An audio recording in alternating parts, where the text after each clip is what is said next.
Sister threatened to cut me off if I told her how to parent, so I stayed away. In hindsight, this ended up being the biggest mistake of my entire life. When Joe was 7 years old, he was diagnosed with pancreatitis and acute sepsis, which can lead to literal organ failure and death. This of course should be taken very seriously, as the kid is a very serious risk if this happens. However, my sister and her husband opted to treat him themselves because they had issues going to doctors and were concerned about the medications they would prescribe, so they decided to have faith instead.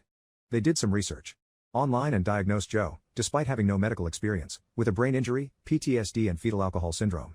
The thing is, Joe was in seriously bad shape, refusing to eat or drink water, refusing to sleep, and was throwing himself down the stairs. But my sister and her husband still didn't take him to the hospital. After a week of this, they left Joe with a caretaker while they went on a weekend holiday together. Upon returning, they found Joe laying on the floor passed out, with the caretaker not knowing what to do, as according to the caretaker, Joe passed out a minute ago.